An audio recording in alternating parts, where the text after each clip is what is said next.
Setiap harinya, semua manusia di dunia pasti membutuhkan makanan juga minum sebagai asupan tenaga buat tubuh dan juga raga kita. Ada saatnya juga beberapa dari kita tuh menjalani puasa, di mana kita diwajibkan untuk menahan haus dan juga lapar dalam jangka waktu tertentu. Terkadang kalau pas lagi puasa aja, kita sering banget kan tuh nggak bisa nahan hawa lapar dan akhirnya batal. Ya jujur, hal paling sulit menurut gue ya nahan lapar guys. Tapi gue kagum nih sama seorang pria asal India yang bisa nggak makan dan juga minum selama lebih dari 70 tahun. Namanya itu Prahlad Jani. Sebelum kita bahas lebih lanjut, aku ceritain sedikit dulu kali ya gimana dia bisa melakukan ini. Jadi, waktu berumur 7 tahun, dia meninggalkan rumahnya di Gujarat untuk pergi ke tengah hutan dan tinggal di sana. Setelah berumur 12 tahun, dia akhirnya menemukan Tuhan dan mengikuti semua ajarannya. Sejak saat itu, dia nggak pernah lagi makan ataupun minum sepanjang hidupnya, guys. Sehari-hari yang dia lakuin tuh cuma bangun jam 4 pagi dan melakukan meditasi sepanjang hari. Abis denger ceritanya, beberapa dari kalian pasti ada yang percaya dan juga enggak kan? Sama, pertama kali denger, gue juga gak yakin tuh sama apa yang dia lakuin.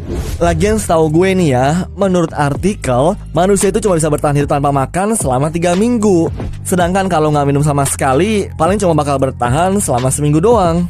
Jadi gue gak percaya tuh, ada orang yang bisa puasa sampai 70 tahun lebih. Tapi akhirnya gue baru percaya guys, setelah ada beberapa ilmuwan yang melakukan penelitian kepada badan Jani. Penelitian pertama tuh dilakukan pada tahun 2003 sama Dr. Sutir Shah selama 10 hari. Dari penelitian ini, dokter menyimpulkan kalau dia benar-benar gak makan dan juga minum sama sekali. Tapi di bagian kandung kemihnya tetap ditemukan cairan. Yang menariknya, terdapat lubang pada bagian langit-langit mulutnya. Kalau kata Jani sendiri guys, dari situlah dia mendapatkan asupan air yang diberikan oleh sang dewa. Karena masih penasaran sama keajaiban ini, pada tahun 2010, Jani kembali diteliti selama 15 hari yang melibatkan lebih dari 35 dokter. Di sini lagi-lagi Jani membuktikan kalau dia bisa bertahan tanpa makan dan juga minum. Bahkan selama 15 hari ini dia cuma ke toilet sekali, itu pun buat kumur dan cuci muka doang. Dari hasil tes darah dan juga tes radiologi, nggak ditemuin perbedaan antara Jani dan juga manusia lain. Sampai sekarang masih jadi pertanyaan nih, gimana sih Jani bisa bertahan hidup? Tapi sayangnya mereka nggak menemukan apapun. Padahal kalau udah ketemu caranya nih, kemampuan yang dimiliki Jani ini dianggap sangat bermanfaat untuk perkembangan manusia modern loh.